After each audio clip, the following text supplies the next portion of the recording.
yang berjudul Analisis Peran Pesantren dalam Mendorong Pertumbuhan Usaha Mikro dan Lingkungan yang harus dibangun pesantren.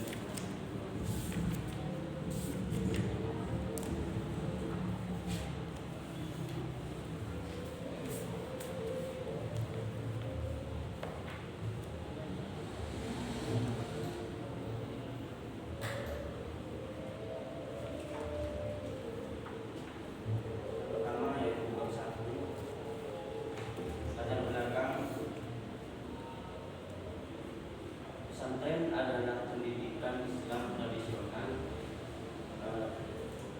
di Indonesia yang sudah hidup dan berkembang beberapa abad yang lalu. Pesantren berdiri didorong karena permintaan dan kebutuhan, yang mana pondok pesantren sebagai bagian dari masyarakat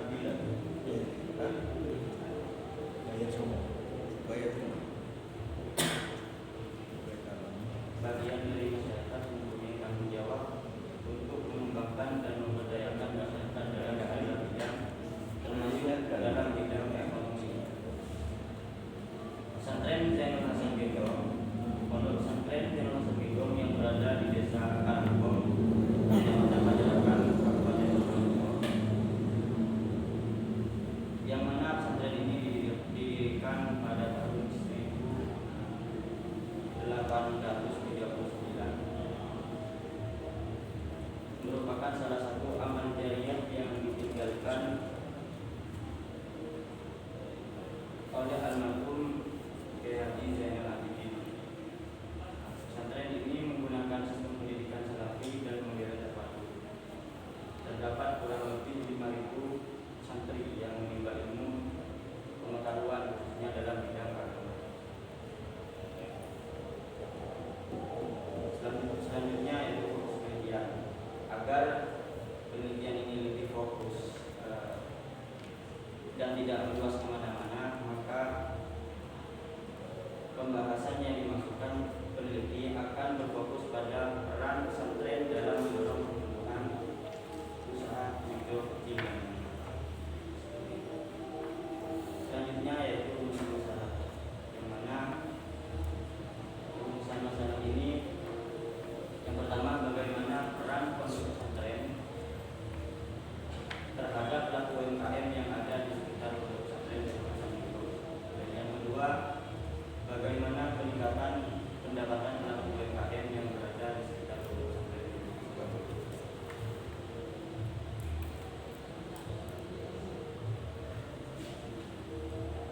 Selanjutnya yaitu tujuan penelitian, yaitu untuk mengetahui bagaimana peran pesantren terhadap pelaku UMKM yang berada di sekitar pesantren. Dan yang kedua, untuk mengetahui bagaimana peningkatan pelaku UMKM yang berada di sekitar pesantren. Enggak cukup ya. Cukup ya. Anda untuk mendapatkan data menggunakan metode apa? Metode kualitatif. Kualitatif. Apa yang dilakukan? Observasi langsung kepada biro pesantren. Terus yang kedua, ke pelaku UMKM yang ada di biro pesantren siapa? Namanya siapa? Gus Haris. Karena beliau sibuk sehingga kami langsung ke Ustaz Abdul Haris. Ditulis di halaman berapa ini wawancaranya dengan Pak Haris? di halaman 40. 40.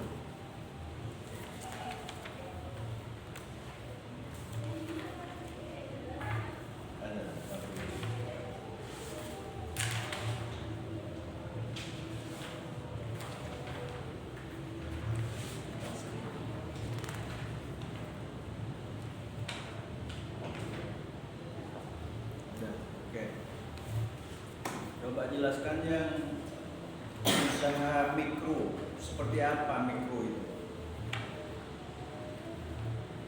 Saya itu usaha kecil-kecilan.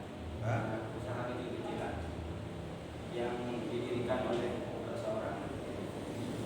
Seperti apa? Seperti toko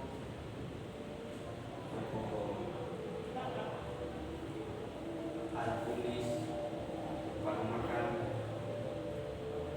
Kalau usaha kecil kayak apa? Hmm?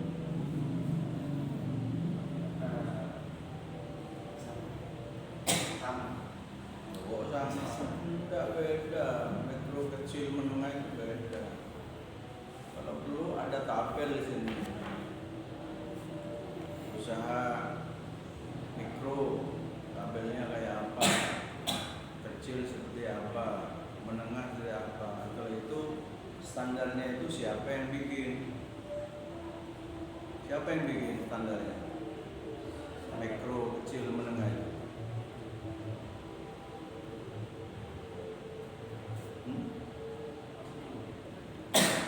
Oh iya, jenengan kan nulis usaha mikro, kecil, menengah. Itu seperti apa usahanya, standarnya apa? Coba paparin data di sini. Halaman berapa? Yang mikro itu seperti apa? Yang kecil seperti apa? Menengah seperti apa? Ini kan analisis kan? Analisis peran. Ada orang pesantren sekitarnya dulu kecil usahanya, sekarang menjadi menengah. Ya, kecil menengah itu kriterianya seperti apa?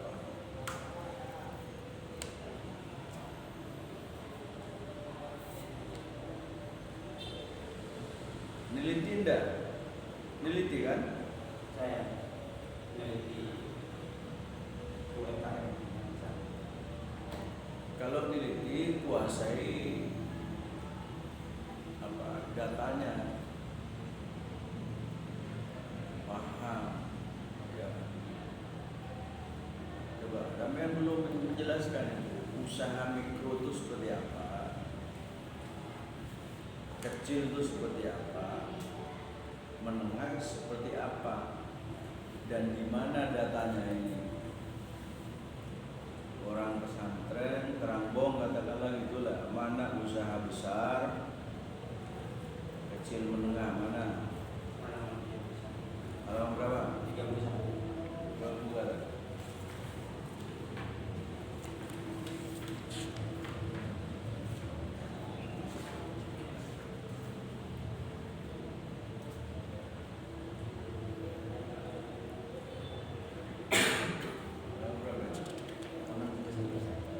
Ciri dan karakteristik UMKM. Masih umum sifatnya. Iya. Juga satu.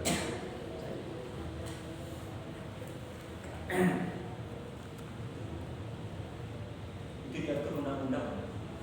Mikro offset sekian. Dia itu undang-undang. Ini UMKM-nya kan? Ya, yang saya tanyakan itu mana data yang mikro, mana yang kecil.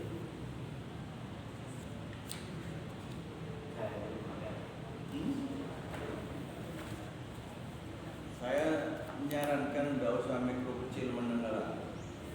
Ya, UMKM usaha apa namanya? Terlalu luas dengan mikro, kecil, menengah. Sampai ambil bagian satu saja. Tapi harus tahu dulu standarnya. Kalau nggak tahu standarnya gimana?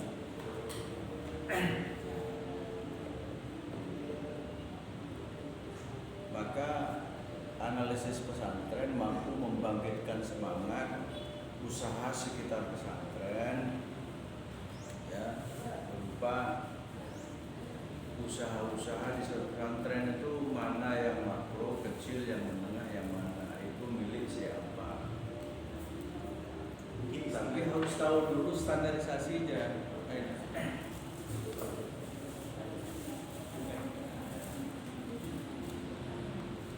Untuk kaki, betul.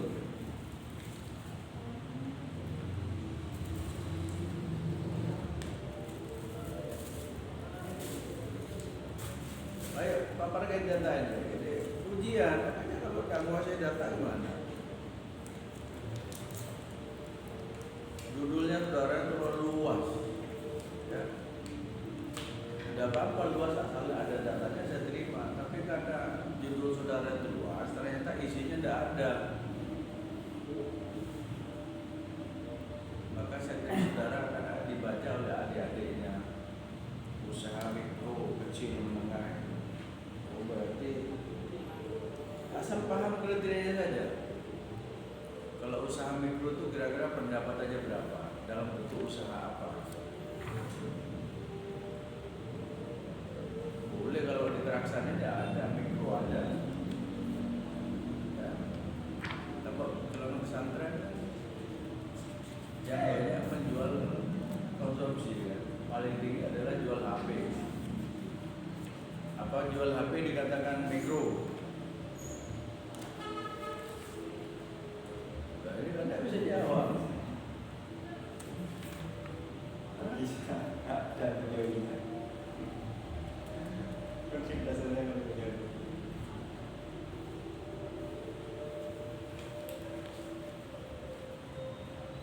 Karya IB itu lebih kuat pada datanya, Pak. Jangan diliti apa,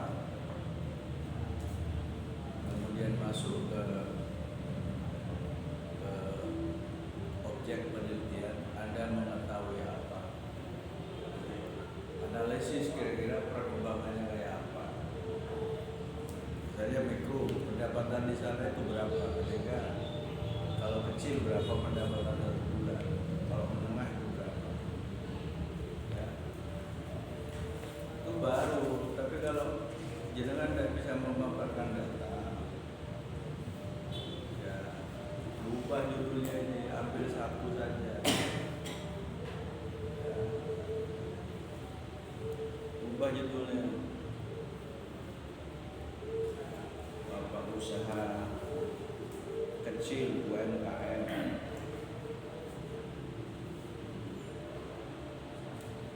Apa yang dibedang-bedang di baratnya B5 itu Pak, termasuk usaha kecil kan? Itu kalau menang udah gak mungkin. Saya sepakat itu mikro menengahnya dibuang saja. Iya, dengan terlalu luas, ya, karena saudara tidak bisa pertahankan, kecuali mempertahankan bukan hanya ngomong, tapi data halaman sekian, begitu dibuka, oh ternyata yang mikronya seperti ini, ya.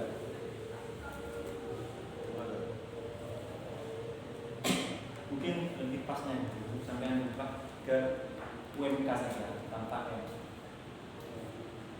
yang kedua yang terakhir itu enggak mereka pesan itu kecil. Ya, jadi sampai klasifikasi nanti itu ada di undang-undangnya. Ada mikro itu omset 1 tahun itu maksimal berapa, kemudian kecil itu maksimal omset 1 tahun itu berapa. Jadi kalau dibagi per hari itu ada nanti, ketemu nanti omset disediakan, sehingga lebih mudah sampai. Kalau UMKM ini lebih besar, lebih luas, sedangkan di situ datanya nggak mungkin ada, mungkin tersedia datanya. Seperti yang disebutkan di kamar tadi, nggak mungkin ada datanya kayak menengah itu banyak. Karena kalau nggak salah ya, omset per tahunnya itu kalau yang menengah itu lebih dari 1 M dan memiliki minimal kalau nggak salah minimal 50 karyawan. Mana ada di sana usaha memiliki 50 karyawan? Ya, jadi sampai buka di UMK aja. Ya, kalau kecil mungkin masih ada di sana. Saya kira maksimal di sana itu kecil. Kalau mikro kayaknya dominan mikronya. Ya, usaha perorangan itu mikro. Yang di bawah 800.000 omset hariannya itu mikro semua. Kalau yang kecil mungkin ada ya, usaha kecil berdasarkan undang-undang ya, mungkin ada yang jualan HP itu kemungkinan itu kecil. Coba aja sampai wawancara dia. Itu penting.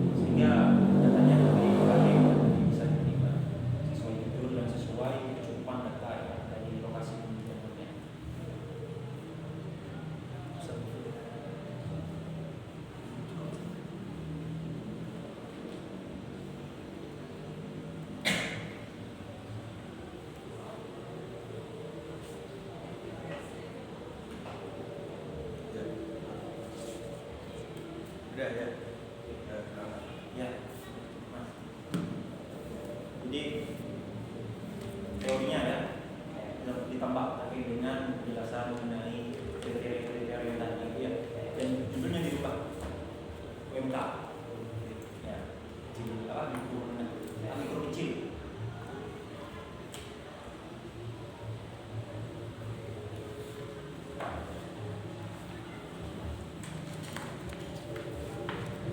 Nih, Ini belum dinilai ya.